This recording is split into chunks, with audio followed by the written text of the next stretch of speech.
We're going to talk about Stoicism today. I think Stoicism is very important. I've always, early on, I gravitated towards Stoicism as a form of emotional triage for me when I was going through tough times. The writings of Marcus Aurelius really did help me out in some ways, helped me put suffering in perspective, and helped me to to suss out what was important and what wasn't important, to focus on what I had control over and what I didn't have control over. And so I think it has an important place in philosophy and in helping people overcome some immediate emotional turmoil. Now, I think there are problems with it, of course, but it's a very good, I think, beginning, and it's something that we should pay attention to. Michael, I want to locate the article that you sent, and then I'll let you talk while I locate this article that you sent. The wisdom and stresses, the wisdom for the ancient wisdom for the stresses of modern life. That's I what this sent three article is. articles. Did you read the three articles? I read the articles, yes. So Okay. So go ahead. this is the article I believe from Psychology Today, right? Yeah. Stoicism and Stoicism. Okay. So then I guess it's as good a place as any to start with. This guy is going on a version of Stoicism that actually is not Stoicism. He's going by Ryan Holiday's version of Stoicism. Um, Now I'm loath to critique Ryan Holiday, given And the that Irvine version, right? Because I read right. Irvine's book as well. Yeah, I haven't actually read the Daily Stoic, and I don't generally like to critique books that I have not read. But given my interview with Aaron Smith on the subject, what I read in preparation for that, and given what I went through with ChatGPT this morning about the differences, given that this guy's take on Stoicism matches the take that Aaron Smith said Ryan Holiday had and ChatGPT said Ryan Holiday had, I'm going to go with, at the very least, this author of this article. That'd be better. The author of this article doesn't quite grasp Stoicism. So let me give you four things that I find problematic with real Stoicism. Okay. First of all, it's providential. There's a God at the center of Stoicism. Secondly, it's deterministic, meaning that there is no real choice, that everything is determined, everything is fate. So, if everything is fate, then all their recommendations are for naught because I have no choice whether to accept them or not. There's also the idea that virtue, to put it this way, is its own reward. That external happenings are irrelevant to life. Goals are irrelevant. Achievements are irrelevant. All that matters for happiness is virtue. So notice that there's the severing in real Stoicism from virtue and value. The final thing is the idea that disturbing emotions are only caused by faulty judgments. Um, I'm sorry, that's just not accurate. I think it's true that our emotions are the product of our value judgments, of our thinking, but that does not mean that these judgments are faulty. When Melissa died, I was crushed and brokenhearted. I'm sorry, that's not a faulty judgment on my part. Mm-hmm. Right? That's an accurate judgment of the loss I sustained, and extreme sadness is the appropriate reaction to that. Absolutely. Absolutely. So that's the difference. Now, when you get into these, this guy's article, first of all, he keeps using the term rationalizing incorrectly. So for a PhD to say you have to rationalize this, rationalization, at least in common parlance, basically means pseudo reasoning, coming up with faulty justifications for what you want to do. Right. He uses rationalizing for ratiocination or a reasoning process as basically synonyms, and they just aren't. But it's also about your choices and that sort of thing, goals. But that's not in real Stoicism. Now, what you're talking about that I think is very good in Stoicism is separating what we can control from what we can't control, Right. like recognizing, like in the Serenity Prayer, accepting that which I cannot change. I think that's very. I mean, Rand makes the distinction metaphysical and man-made. But note, if determinism is true, control is an illusion. right? So there's no such thing as that which I can control and that which I can't control. It's all determined. Nevertheless, I think it is important to distinguish that which we can control from that which we can't control. And I also think it's important to recognize that the external environment on its own does not upset us, does not make us unhappy. It is our judgments of that. And then if we learn how to make accurate judgments, we can have a much more productive emotional life, a much more healthy emotional life.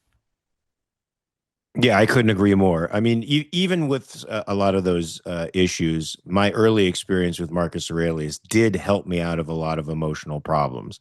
You know, Michael, I've had arguments with skeptics who think and determinists who think that they find a great deal of relief from determinism, of the relief from I guess the relief from thought, the relief from choice, that they don't really have to do anything that, but for some reason it gives them a sense of psychological safety. I wouldn't feel that myself, to be honest with you. But have you ever had that experience arguing with skeptics or determinists online where they actually say, it actually makes me feel better to know that, No, to embrace the Sam Harris way of looking at the world?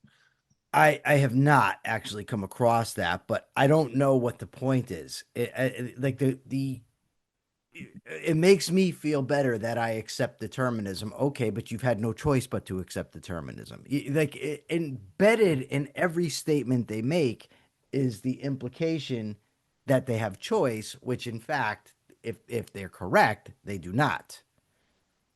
Yeah, I mean, Jim says Aurelius was comparatively the best of the lot, but there was it was highly negativistic and really about enduring pain and finding ways of enduring pain as opposed to pursuing values and loving and living life. And uh, I mean, it had a place at a particular time in my life when I was suffering. It helped me to I guess under put it in some form of perspective that enabled me to get a little bit beyond it. But I certainly don't like the negativistic focus of it, and that your job is simply to endure, accept your fate, and just sort of soldier on through it, as opposed to what we believe as objectivist, which is you have a great deal of power over the directions that you go, and you have choices, and your emotions are based on your values, and if those values are incorrect, they'll take you in directions that are not really helpful to your life.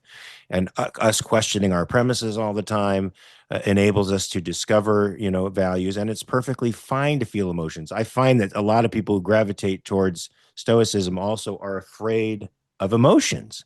They're afraid of the passions that they feel. They think, I know that this article tried to say that the Stoicism isn't about Spock. It isn't about this lifeless being that just pursues logic, but in a sense, it does attract people who are afraid of passion. As you said, when your girl died, I mean, that was devastating to you. When Frankie died, devastating to me. That's an expression of deep value. That's not something to be avoided. That's something to be No, embraced. no, you're absolutely correct. This name of this show, for instance, is Self-Made Soul. But according to the Stoics, if you push them to be consistent, there could be no such thing as a self-made soul.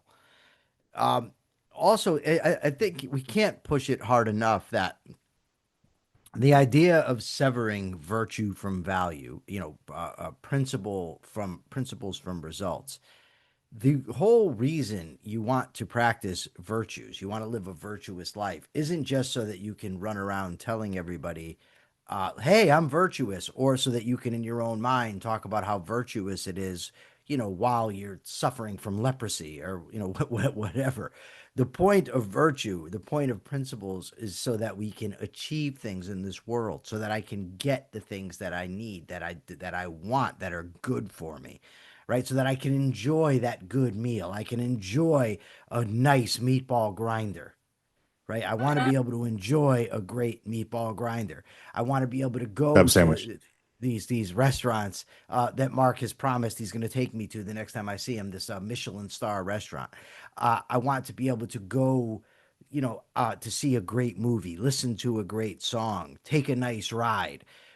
These are the things that I want to do. I don't want to just wallow in suffering and learn how to train my mind not to acknowledge it. Yeah, absolutely. Values and virtues are for pursuing life and for being happy, but I think we're taught overall that virtues are about us life negating. They're about pushing life away and not pursuing what you want. Have you noticed that, Michael? It feels like the Christian virtue is to give away stuff. It's to lose. It's to not gain at all. Uh, and in the service, I guess, of the value of reaching heaven by doing that. But for us, virtues are vital to our happiness because it means we're pursuing values and succeeding at pursuing those values. Um, so virtues shouldn't be something that should be a struggle, and a struggle in the sense that you shouldn't not want to do them and it should be a chore to do them. It should make your life feel better. I've noticed that years and years and years ago, as a practicing Christian, following virtues was really, really, really. It was hard and unpleasant and something that I didn't want to do. But once I discovered objectivism and what values and virtues actually meant, pursuing virtues makes me feel good. Being virtuous actually makes me feel good. It contributes to my self-esteem because I know I'm doing something for my long-term life. So I want to just back up a little bit. I sent you this article, The Intersection of Stoicism and Modern Psychology. And so this talks about the origins of Stoicism. It's an ancient Greek philosophy founded by Zeno of Citium in the early third century BC. The Stoics believed that the universe was governed by divine intelligence, God, which they called the Logos. They saw themselves as part of a larger cosmic order and believed that everything happened for a reason. So that's the determinism that we're talking about. Now, here comes the contradiction. They emphasize the importance of living in harmony with this order and accepting what cannot be changed. But if everything is happening for a reason, if everything is governed by this order, then we don't have a choice.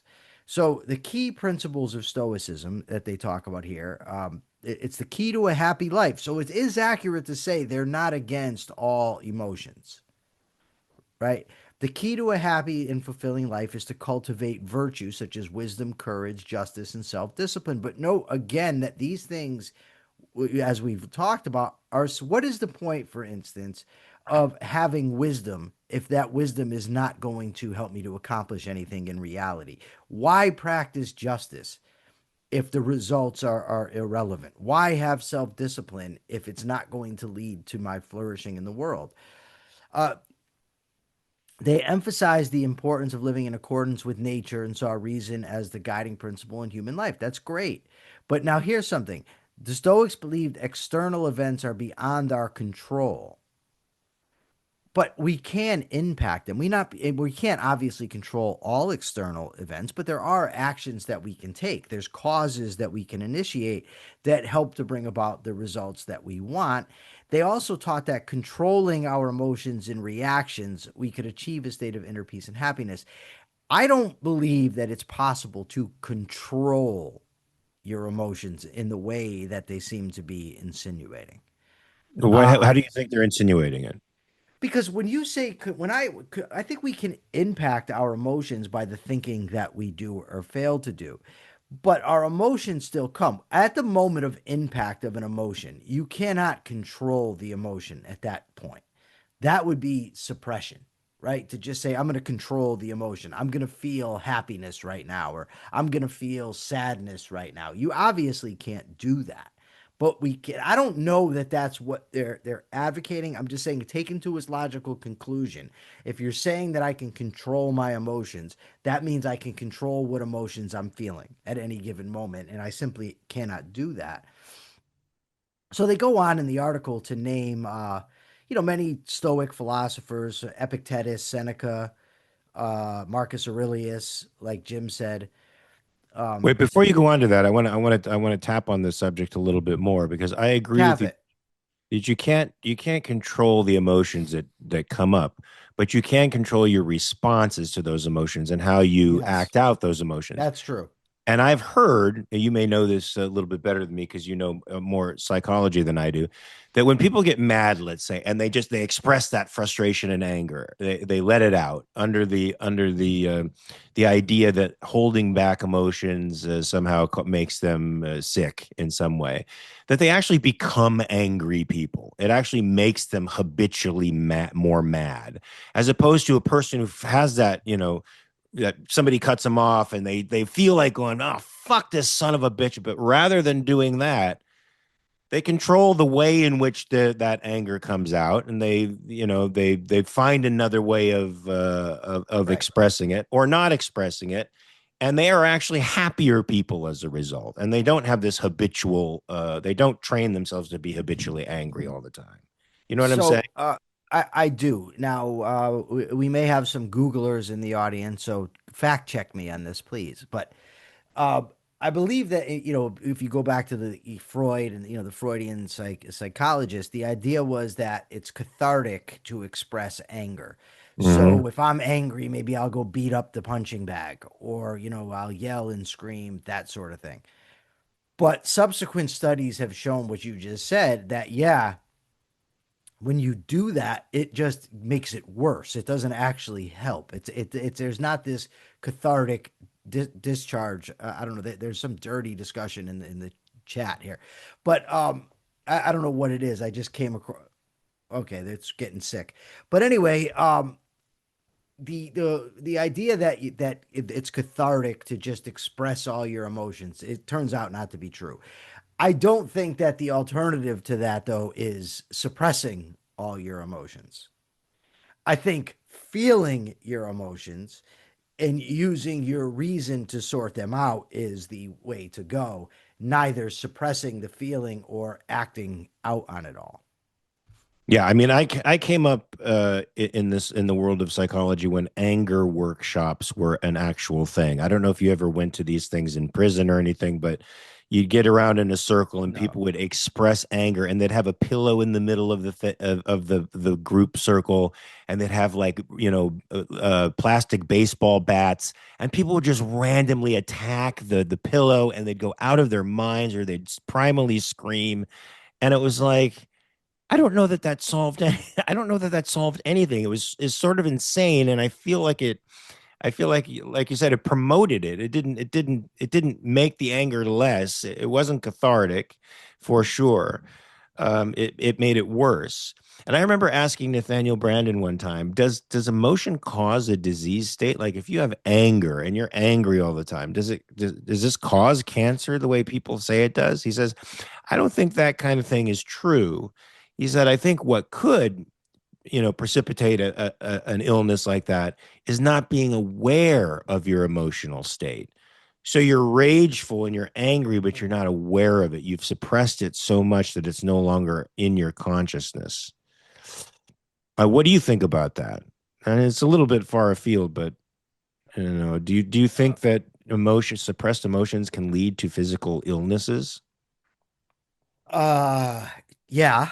I don't know which ones. I mean, I don't know about. I think stress causes a weakening of the immune system, which would make us more susceptible to infections and diseases. I don't know that that is the case with something like cancer, and I'd be getting way out of my depth. I do think that there's psychosomatic problems that can stem from suppressing thoughts and suppressing feelings. Headaches, neck aches, that sort of thing. An anxious feeling coming about that you don't know, why it's there.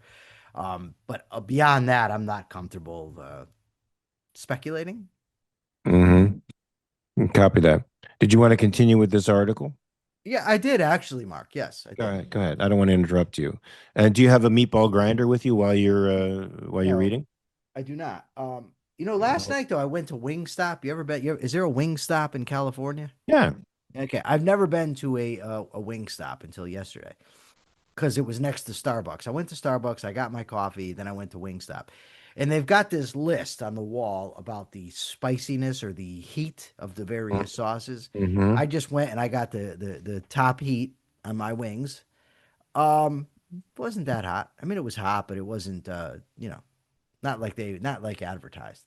But anyways, Have you ever go ahead. had Nashville hot chicken? No, Okay. Now you got to go to Nashville and you got to eat the hot chicken, the hottest version they have. I want to it's see like if I'm you can. talking to Rozzy. I can't just whip around the country wherever I want to go at Of all course you times. No, can. just You're head very out to rich. Of course Nashville. you can. You're rich.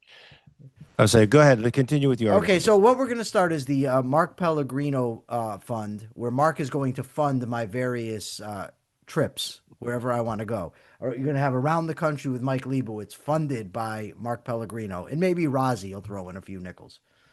So, anyways, hold on just one second. I'll be right back. You just talk for a second. I've got this runny nose coming on, and I don't want to have a runny nose You're not getting situation. sick. You're not getting that sick thing, are you? That flu. No, I'm not getting a flu. I have a runny nose. That means flu. I had a dog over here a few minutes ago, all in my face, and now my nose is running. It's not a flu. You're allergic to dogs? No, but there's dander, there's hair flopping around. No, It's I'm good not for taking you. Zycam after what happened last time, Katie. Thank you. I'll be right back. It's gonna be two He's afraid of seconds. Zycam. Zycam apparently gave him some intestinal distress, folks, unfortunately. And we can't have that. We can't have intestinal distress.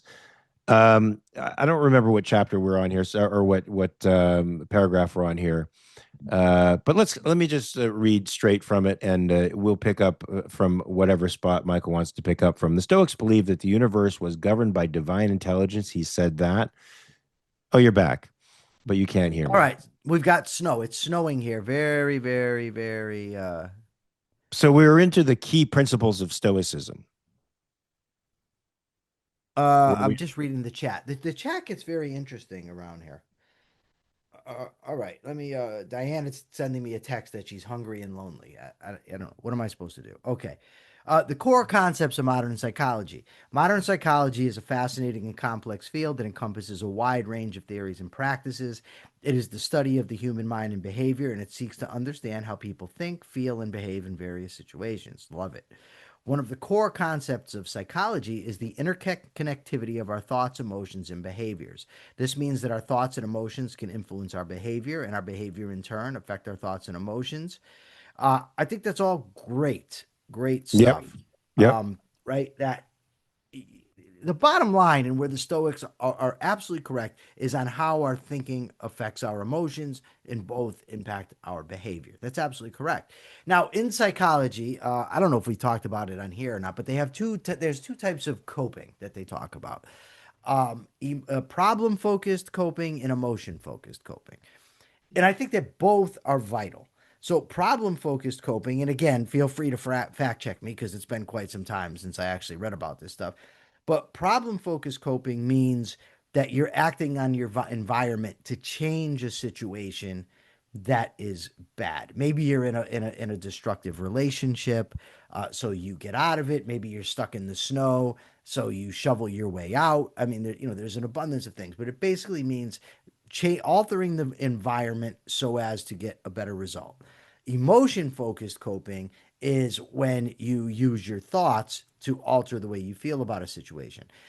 Now, if you take the Stoics, accepting what you can change and not change, and you divide things into emotion focused coping and problem focused coping, and then you implement, by the way, Ayn Rand's idea of the metaphysical versus the man made, or, accepting what you cannot change. Well, now you have a situation where if I cannot change it, what can I do? And that's where resilience come in. That's where altering the way that you think about things come into the equation. But it's very important to accurately diagnose because you don't want to be accepting something that you don't have to. You don't want to be holding on to something that can be altered. You don't want to stay in a relationship that you don't have to be in. Now, at the same Mm. time, for instance, let's stick with the relationship idea. Even in a destructive relationship, breaking that relationship, ending it can be very saddening, burdensome, upsetting.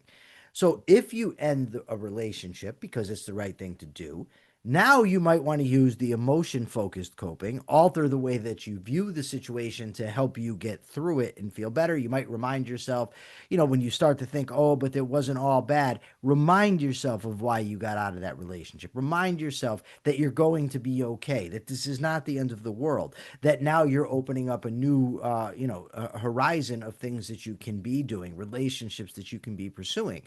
But so again, you want to focus, change what you can, learn to live with what you can't change, and use the emotion focused coping. That I think is the gist of it. And maybe now we can go home. I think maybe now we can. I I am think home, so I guess I I already am think home. that as am I. I think that's important, that self-talk, Michael, because when you end something, even that's toxic and destructive, when it's been in your life for a long time and it's sort of the only thing you really know, it can feel like a death, like it cuts very, very deep, and it can hit at your sense of security and your sense of self. And so I think it's very important once you give up that toxic thing to keep reminding yourself that you are now free, that you now can focus on positive things, and to keep telling yourself that over and over and over again, because people find themselves in cycles where they just keep, if they break away from a toxic relationship, it's not permanently, and if they, or they find somebody else who does exactly the same thing to them, and the cycle gets repeated over and over and over again, and they never seem to learn exactly how to break away from those values. So I think the self-talk is really, really, really important, and really, really, strengthens your sense of self and your sense of control in the world. So they go through here, Mark, various forms of therapy. Cognitive behavioral therapy. It's been shown to be effective in treating a wide range of mental health issues, including anxiety, depression, and post traumatic stress disorder. Um, it's based on the idea that our thoughts and beliefs affect how we feel and behave. It focuses on changing negative patterns of thinking and behavior by identifying and challenging negative thoughts and beliefs and replacing them with more positive, realistic ones. I think that's awesome. That's phenomenal. Um, then he gets into this mindfulness and acceptance based therapies. Acceptance based therapies focus on accepting negative thoughts and emotions rather than trying to suppress or avoid them. These therapies also aim to develop skills to cope with difficult situations, such as mindful meditation and relaxation. So, I don't think that there's necessarily has to be a contradiction between accepting your emotions and altering your thoughts to change those emotions. If by I agree. accepting we mean feel them, experience them, identify them, process them, right? Yes. You can't because you don't want to avoid your thoughts. You don't want to pretend you aren't thinking what you're thinking, and you don't want to pretend you're not feeling what you're feeling, right? You accept it in that sense. But acceptance doesn't mean that you're just going to live with it forever and saying that it's okay or that it's good. It just means I accept that this is what's going on right now. This is who I am. This is what I'm feeling. But then you can go to accept, okay, why am I feeling this way? What are the thoughts that are leading to this? Are these thoughts accurate? Are they fact based? Are they in accord with reason? Are they in accord with reality? That would be the cognitive behavioral stuff. So at the same time, accept, process, change. That's great. That's great advice. Accept, process, change. That's a Right. good formula for people to write down. I hope you guys write this down, because that can help you if you find yourself in situations where you're starting to feel pretty bad. You can go through this process to assess to assess those emotions.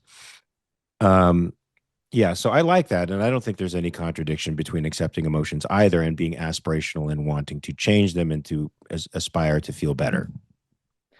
Now he goes through, or I can't remember who wrote this article, but the benefits of integrating Stoicism and psychology. There's a bunch of different types of therapy. I don't want to go through them all. Acceptance and commitment therapy, um, he mentions as well. But he says that integrating Stoic principles into psychology has a number of potential benefits, including enhancing emotional well being and promoting a more balanced approach to life. Stoic practices such as negative visualization, Focusing on virtues such as wisdom and self discipline can help individuals develop greater emotional resilience and reduce feelings of anxiety and depression. I'm not really sure what negative visualization I'm not a is. fan of negative What visualization. is it? It's like it's not like Viktor Frankl's imagining the worst thing that could possibly happen and then allowing that to reduce your anxiety. It's sort of just it's constantly putting yourself in this horrible place or this horrible situation in your mind's eye, so that you feel better about where you are, right? So it's something like that. I think that's the easiest way for me to explain it. But I it's just a looked it up. Hopefully, I'll get an answer quickly. from Grok. Yes, it involves deliberately imagining the loss of things you value, such as health, wealth, loved ones, or possessions, as if they have already been taken away. No, I'm not a fan of that either. I don't see what the point of that would be. Earlier, I read a thing, a quote from Marcus Aurelius, and the quote said that you want to, don't desire the things that you don't have. And this is probably really, is what this is all about.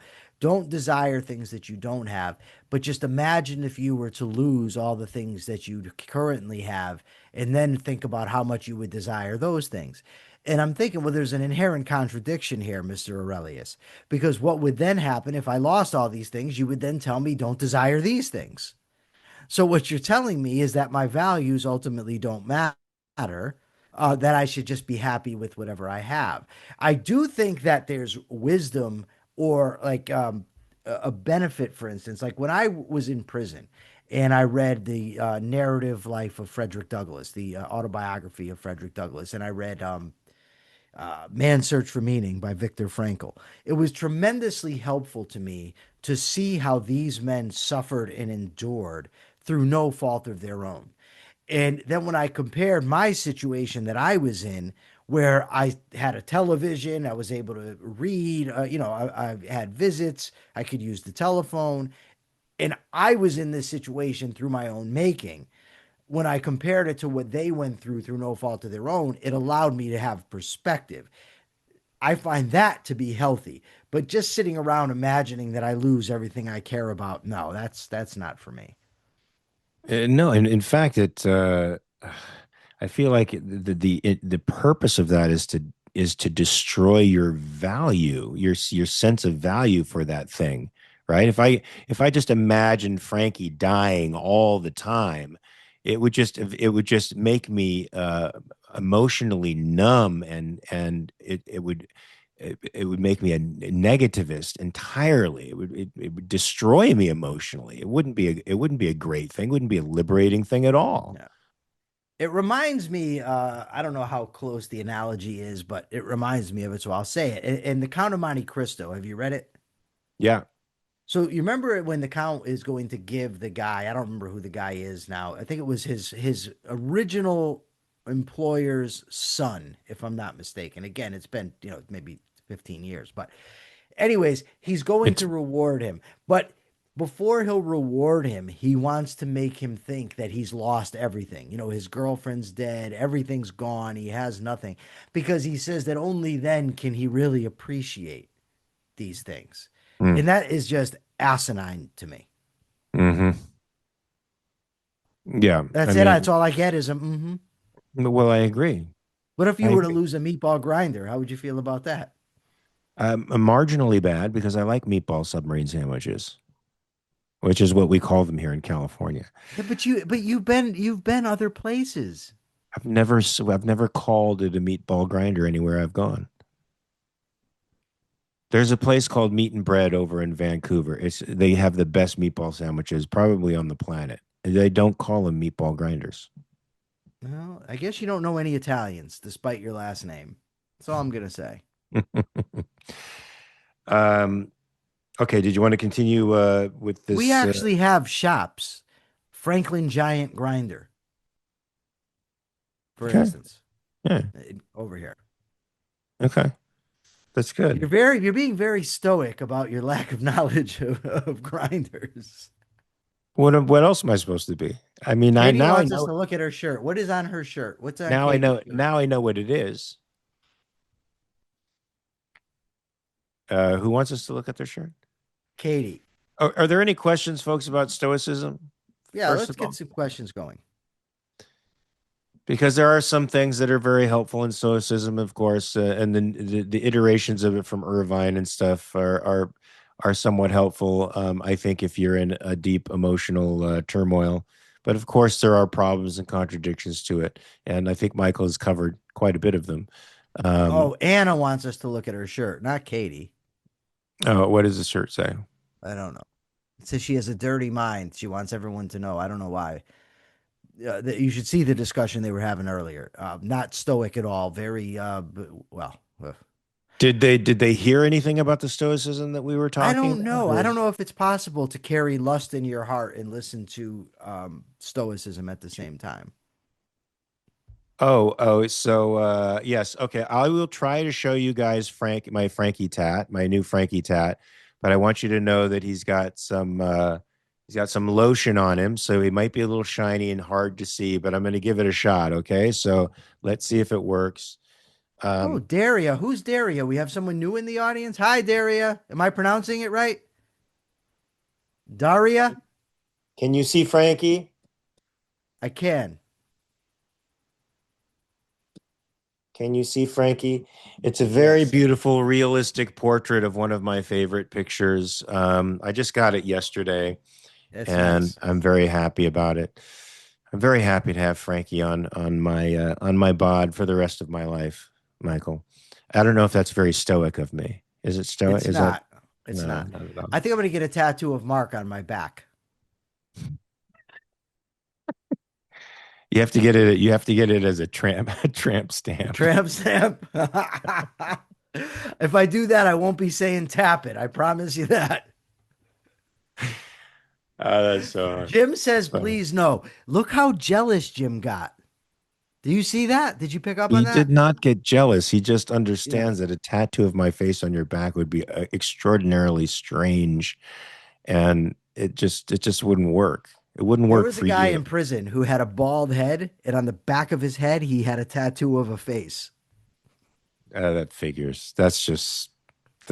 Was it a realistic face? I mean, was it I don't remember. I think scary it was real realistic? stupid. Oh my God, what a dummy. The guy like turned like a 10-year sentence into a life sentence because he set somebody in a cell on fire. Well, there you have it.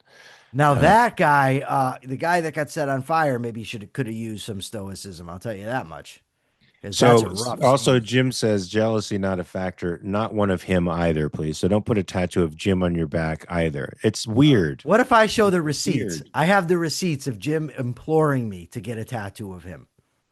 Yeah, you don't have those receipts. You don't have No, those I receipts. don't. I don't. I don't. I don't. I don't.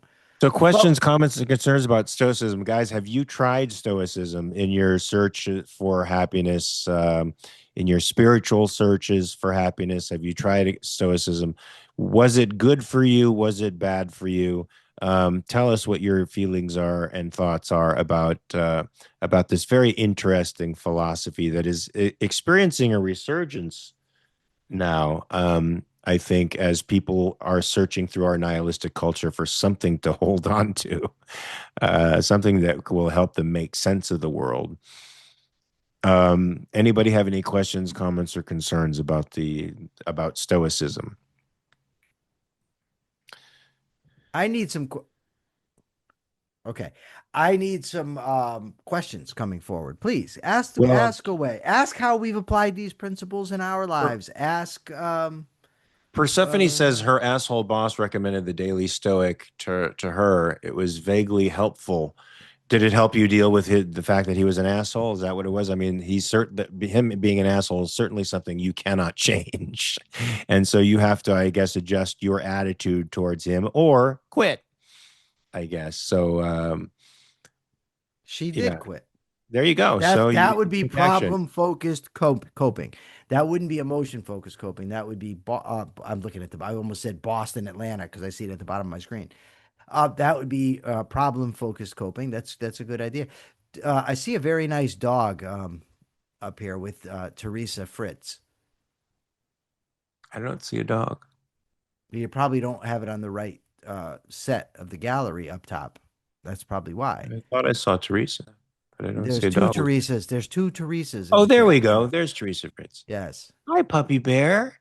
Hi, puppy. We have a Oh, very big audience today. I'm quite pleased with that. she Thank looked at you all for Mama. coming today. That's awesome. She looked at Mama when I said hi, puppy, and she's like, "Who is that weirdo talking to me, Mama? Get him away." Wow, Jim Valiant. Jim Valiant nails it as usual. Jim says Stoicism gets half of the serenity prayer. It does because it has to do with accepting the things And that we things I cannot cannot change, change. but it lacks the courage to change the things Change the that we things I can. can. Why does Jim, I feel like Jim comes in and shows us up? Well, he can't help it. He's just that smart and that knowledgeable. And so he's a necessary element to, wherever he is, he's a necessity. It's his job. That's what he says. Folks, do we have any questions, comments, or concerns about Stoicism? We want to hear from you guys right now. Randy usually has something to say. Yeah, usually Mandy has something to say. By the way, Randy has been helping me quite a bit Who? remotely. Mandy, You said Randy. did I say Randy? Yeah, who's I Randy? meant Mandy. I meant Mandy. Well, it's the meatball grinder. All right. It's Go ahead, Mandy. Yeah, if you want to talk about what we did in the last weeks, you can, Mark.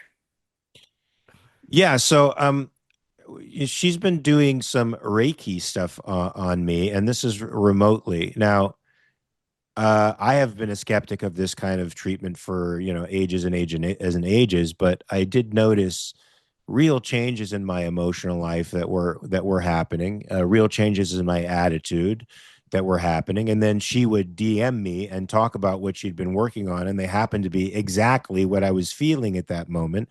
Now, I don't, I don't.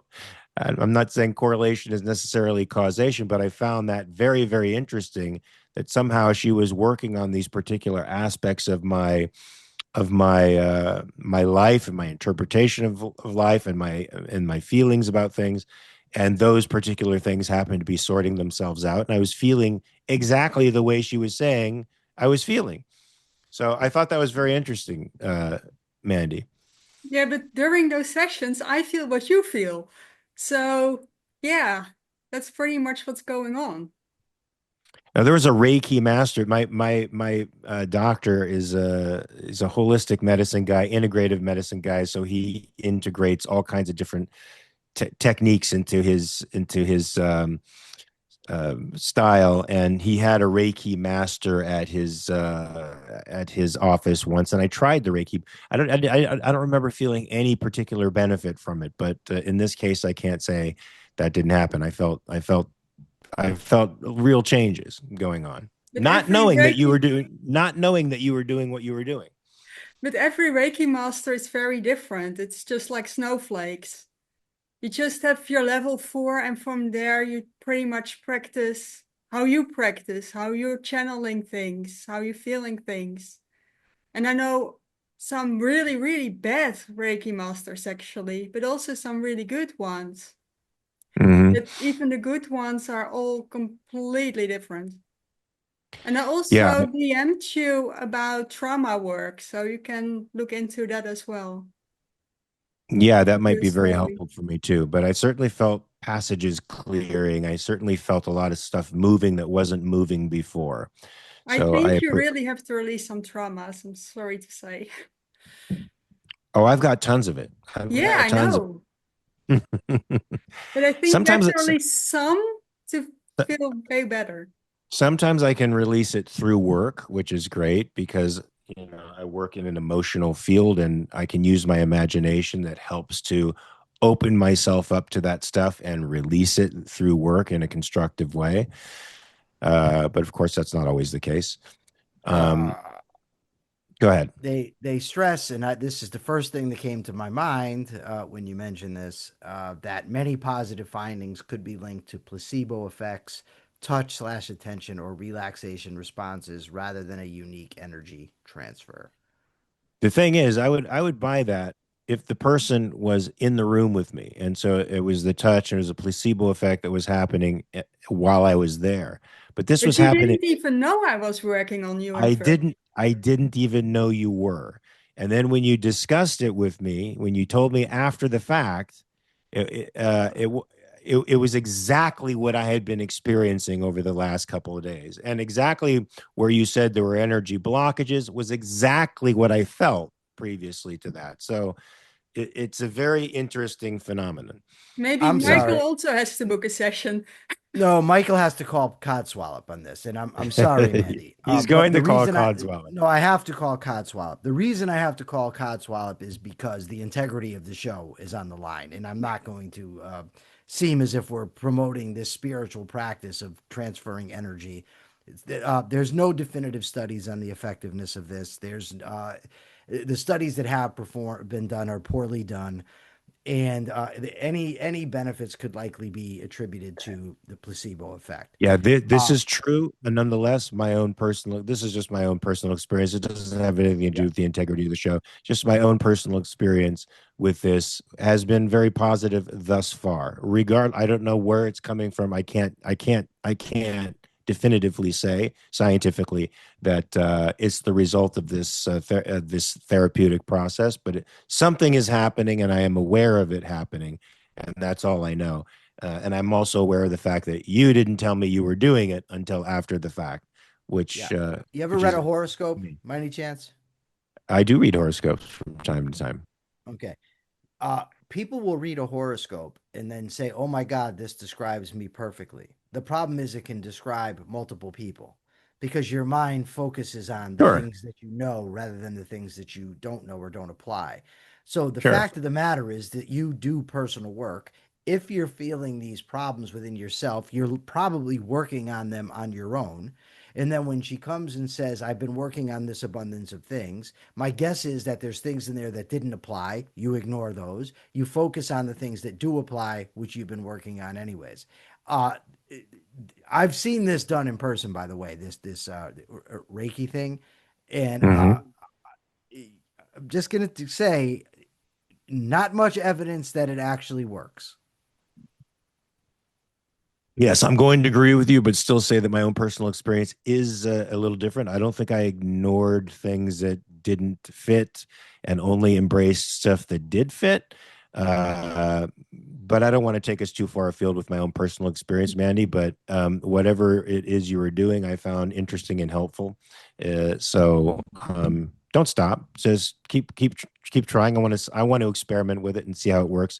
But right now, we're talking about Stoicism. Do you have any experience with that? Have you had any experience with Stoicism helping you or hindering you in any way?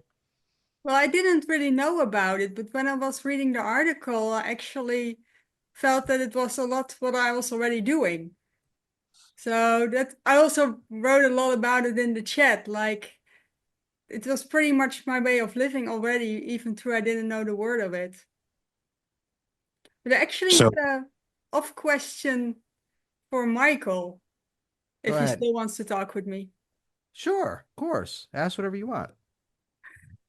Um, yeah, you often talk about your time in prison, but how was it for Yeah. you to get out of it? Like the whole world changed. Well, you're pretty much didn't Uh, you didn't see how the world changed no, before you I'm going to stepped mute out. for a second so I can tell my dogs to shut up, and then I will answer your question.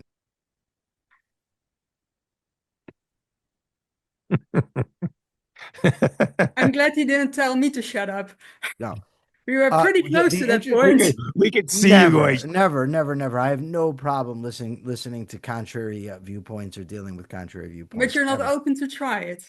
Um, well, here's the Well, thing. look, let me also say, Michael, I have to interrupt because I agree with everything that Michael is saying. Nonetheless, I have this personal experience that Yeah, I'm assessing for myself. yeah, It could very yeah. well be that everything he's saying is so, that it's a So, placebo effect. None of this I deny, but I also don't I deny the still don't believe it myself, and I'm practicing this for many years.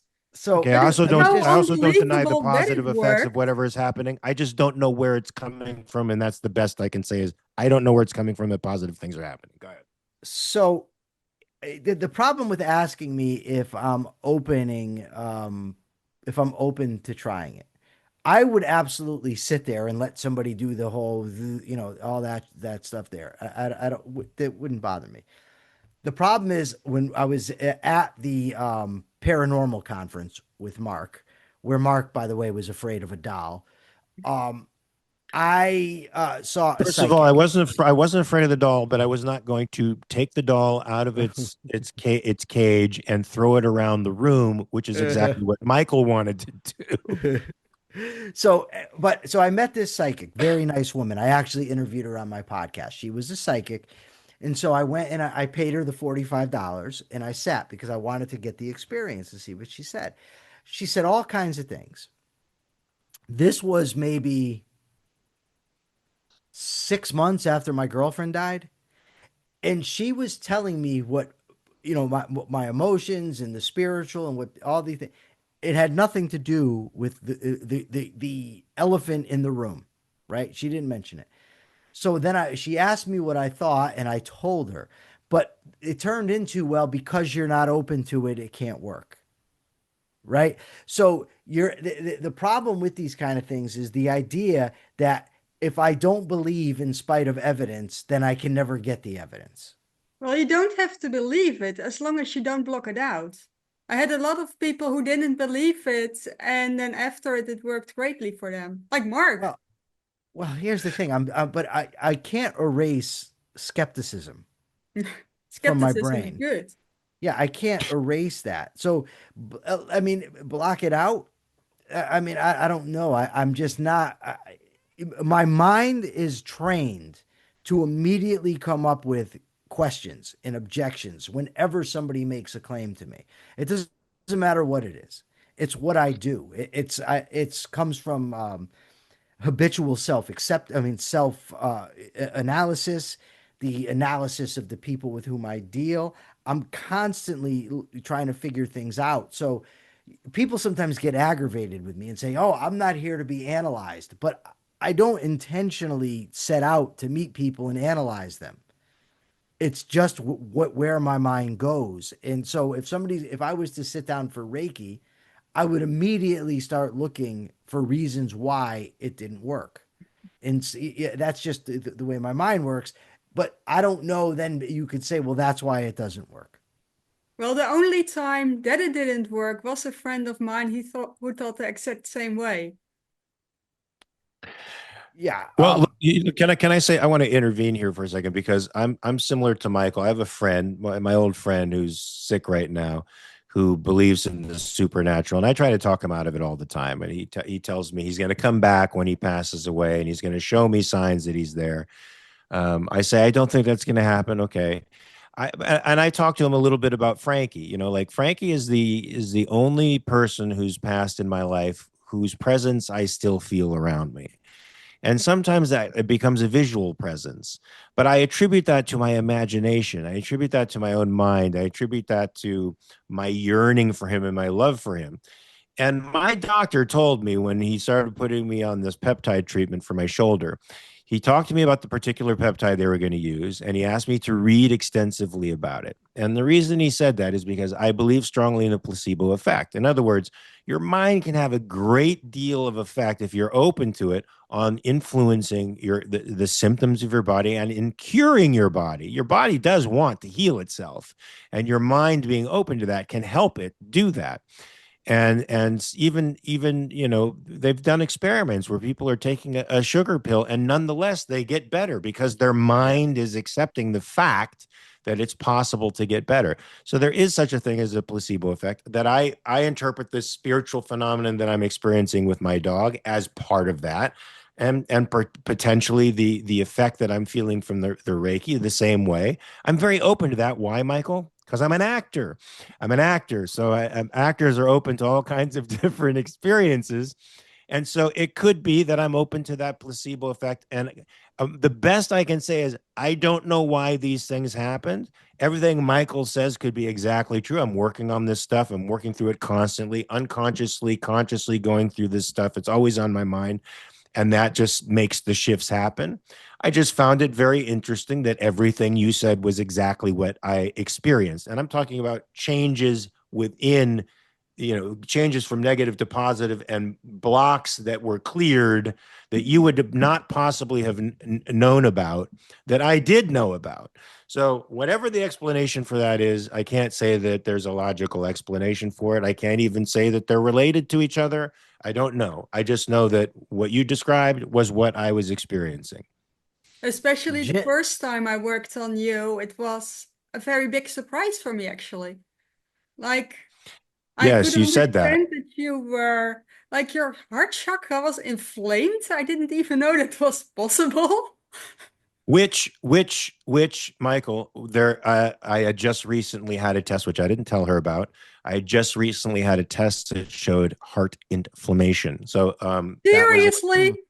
yes, yes. So all of that stuff was very interesting to me as Michael's like, listen to these cocksuckers. Well, no, these guys. because Mark, you know how many times when we've been on the air that you've mentioned you've had heart problems and that's why you can't drink caffeine. But I didn't know that. I This had is seriously exactly no this. Michael idea. is saying exactly what I say to every. You didn't know that, but this is exactly what I would think in every situation where somebody tries to turn me on to the supernatural. I say exactly the same things that Michael is saying. I'm only saying this now with you, not necessarily entertaining any supernatural thing, but just saying, well, something happened. I know that. I don't know what it means. Something it correlated with the things you say. I don't know what that means either. But go ahead, Michael. What? I would highly suggest Jim mentioned the Houdini challenge in the chat. I believe that Houdini put a challenge out there for anybody that could demonstrate real magic or real paranormal abilities, that kind of thing. The amazing Randy, a prestidigitator, actually gave $1 million challenge to anybody that could demonstrate paranormal abilities or supernatural phenomena of any kind. Whether it be telekinesis, telepathy, any sort of things like this. Nobody could. I think it's not fair to call You're it supernatural because it's actually very natural. well, Everything is energy. well. Here's the problem: if you're going to define everything that exists as nature, then yes, everything would be natural. So if this stuff is occurring, then it would be natural. But when you're talking about things going against the known laws of the universe, for instance, and when you're talking about you from a distance transferring energy to Mark, who's not there with you, that doesn't know anything about it, this is very supernatural, the claims that you're making. But Jim he says, doesn't know place and time, so that's how I can feel into him through the universe, like he's with me in the room. Yes, and that would be a supernatural paranormal claim that you're making. But I don't see him. What'd you Jim, say?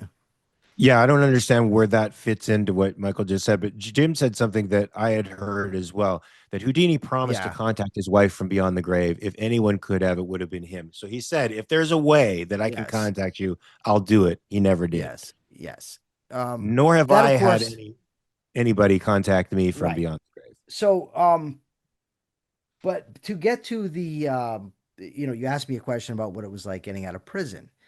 So yeah, the problem is it's not a matter of I was in segregation with no windows for 25 years and then you drop me out into a brand new world. I had television, I had the phone, I had newspapers, so I knew the changes that were occurring. So it's not, like my friend Subby told me, I got you an iPhone for when you get out. I knew what Facebook and Twitter were. I knew what texting was. So getting out of prison wasn't that much of a shock. The shock of what for me was being around people, normal people, not criminals, and being in these situations where I don't have to worry about being told to lock up any minute. Or subject to transfer, for instance, like you are in prison. So that was an adjustment to make. I fortunately had plenty of support that a lot of people don't have, in terms of friends and family. that were here to help. My girlfriend at the time, Melissa. So it wasn't as difficult as it might be for somebody that doesn't have those things. A great support system It's works huge. wonders. Yes, absolutely. Yeah, and you had it in prison too with your friend, and the way you Yeah, were going at attempting to change your psychology and working on yeah, philosophy. That really helped you, I absolutely. think. I just wonder the shock for people that come to the show for the first time, like Daria over here, and we start talking about my time in prison. She must be like, "Oh my God, prison." And you served a pretty long time as well.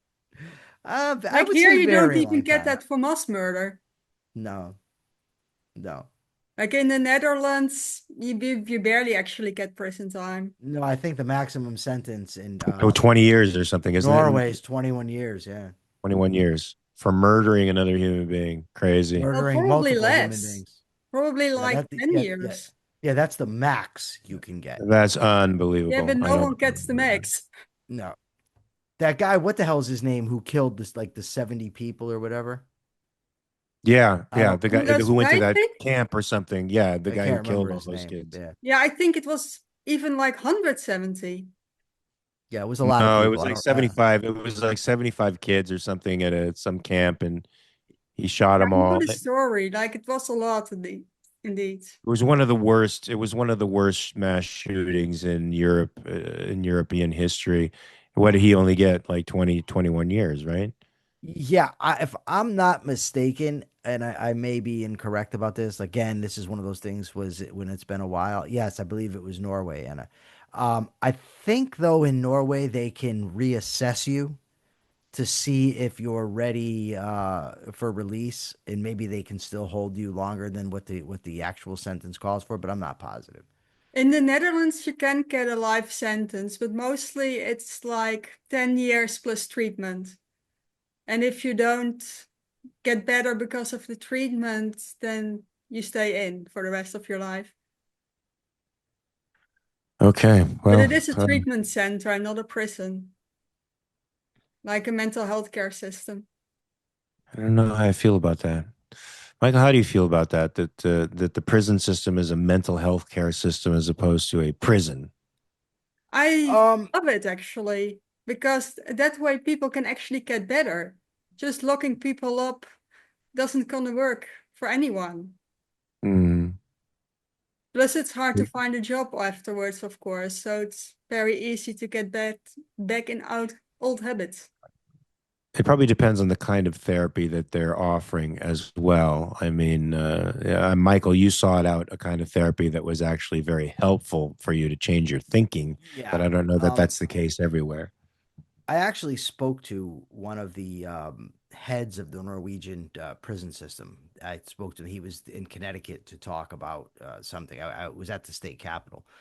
Uh, the problem is you've got an entirely different culture in Norway, and you can't just obliterate that from the consideration. I'm not a fan of treating prisons as simply mental health facilities because criminality is not a mental illness. It's a function of choices of people with very fucked up value systems. But that doesn't mean that there's not, for lack of a better word, treatments that can help. I think you need both. I think you need punishment and rehabilitation. But I think treatment can also help you to get better values. Yeah, if it's the correct treatment, sure. Yeah, as you said, Michael, what 90% of the people are going to be back out on the street again, integrating with other Yeah. people. So there does need to be some form of treatment to help them cope with dealing with normalcy, You don't for want sure. the same person back that came in. That would be ideal. Yes. Any questions though, folks, about Stoicism in particular, and the good parts of it, the bad parts of it, what could help you, what can hurt you? Any thoughts about that, guys, from the gallery?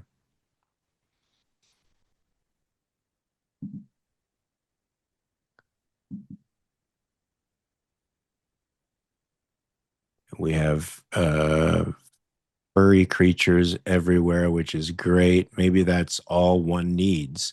One doesn't even need to think about stoicism. All you need is a dog or a cat, and everything's fine. The world becomes a much better place. Well, Michael, is there anything else you wanted to say about this? Because No, I I think it thought was you a treated. fruitful. I think Anna raised her hand. It says at the bottom. Okay, good. Come on in, Anna.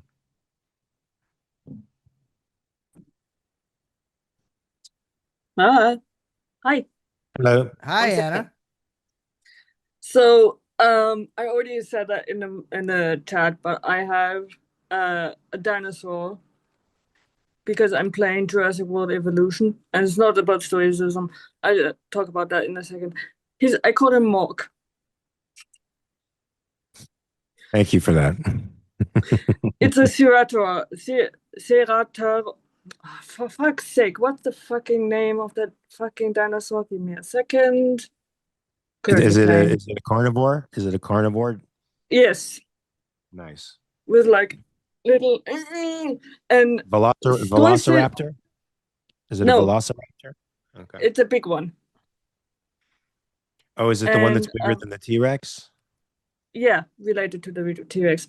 And Stoicism, I also have like when I hear all about what you guys already said, that it's I always use my Stoicism in my personal life, and normally I'm not a person who says like, oh, blah blah blah, that's what I feel. But most of the time I use it to talk about like really really deep stuff with you, especially with you guys, because normally I'm not really want to talk to new people, especially that. And since I've been here on this chat, I've been like talking even more to especially Mark and to you, Mike, and most of the time I talk to Catherine, because Catherine and we've been like friends since. When did we meet, Catherine? I don't know. Maybe you can tell me that in the chat. Since then, we did talking about on conventions, and sometimes she sends me stuff, but I'm like not really wanting to talk. And then if I talk, it's something either dirty or something like not really related to the topic. Scotland Comic Con? For reals that long? Wow. Well, yeah. Scotland Comic Con then. Oh, we've got all Second kinds of time hands up now. Yeah. Second time I met Mark, actually. The first time was at the Infinity Con, and we had a really nice chat. And then at the Scotland Comic Con, we had a discussion about who's the better Lucifer, and I said you. Tom Ellis wasn't there, was he? I don't. What? Right? No, he at- wasn't. But I Okay, good. first said Tom Ellis was the better one, and then I changed my mind, and then I said you. Thank you.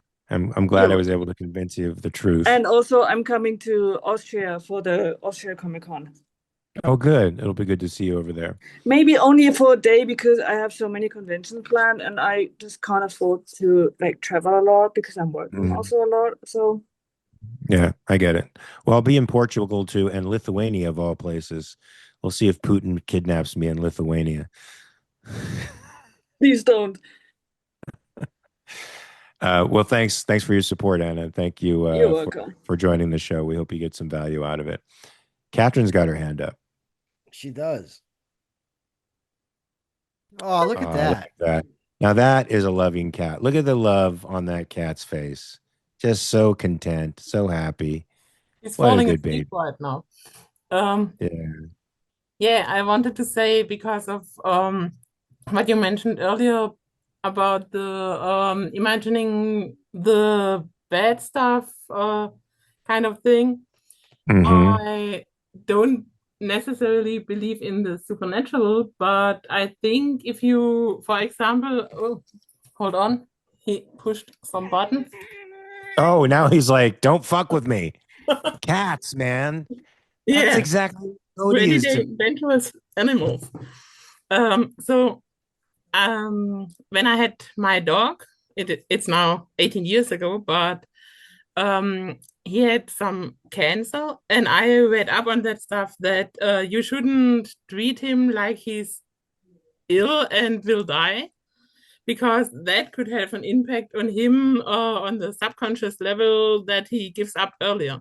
So I think that even if it's not supernatural, any kind of a your behavior change uh, about the relationships or whatever, and it could have a negative impact nonetheless.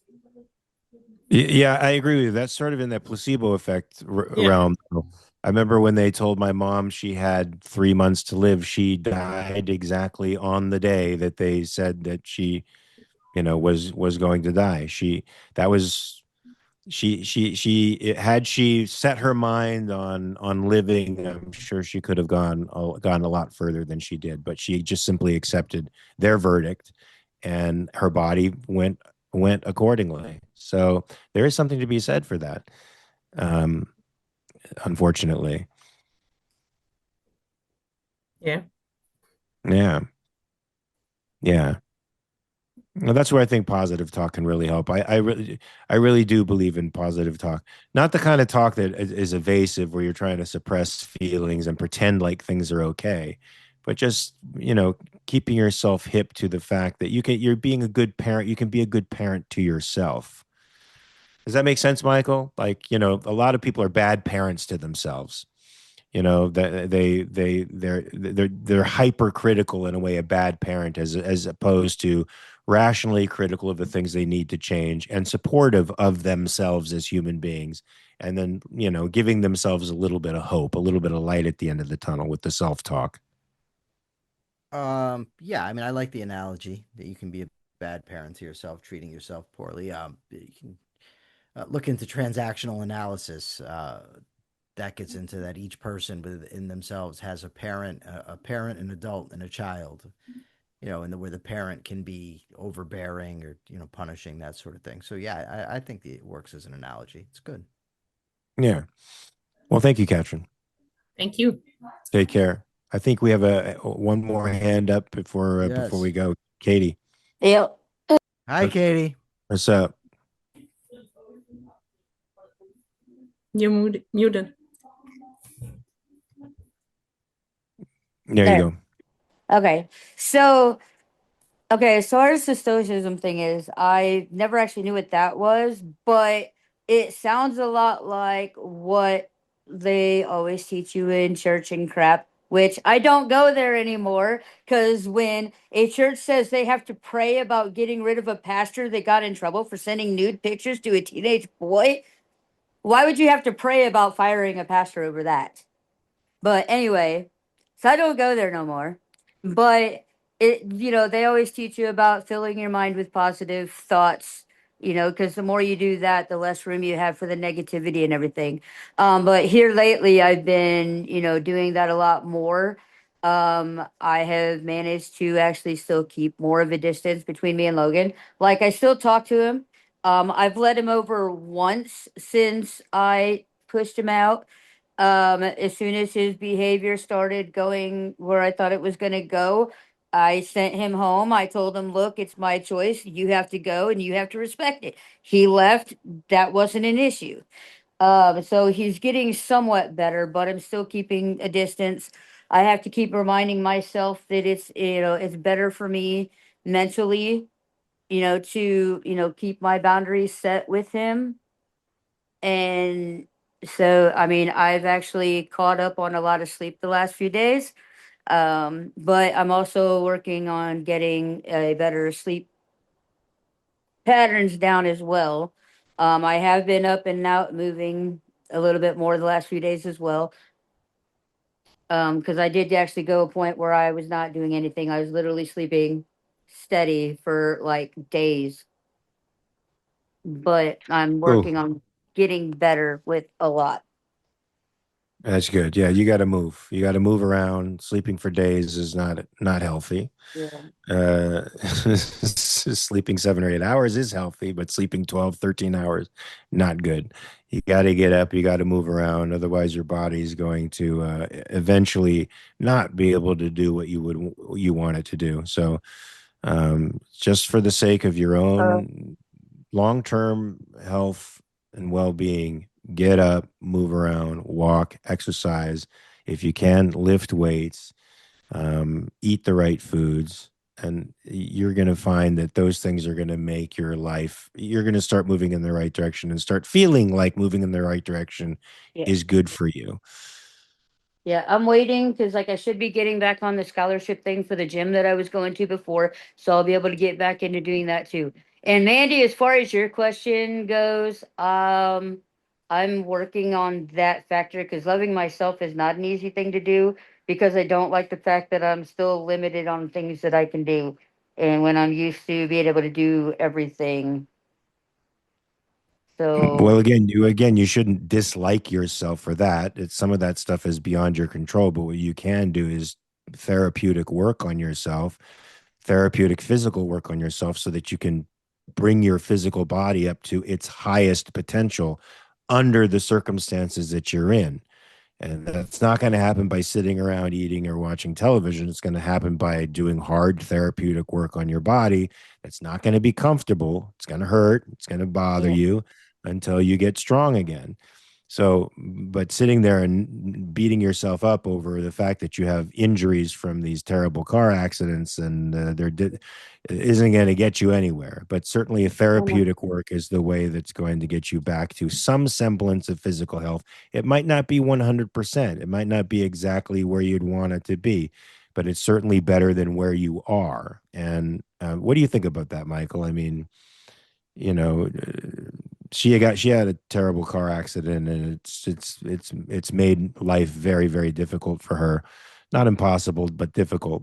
Certainly, it's not something that she can beat herself up for, the accident and the physical problems it's caused, but she can focus on getting better and being the best possible person she can be under those Hey, circumstances.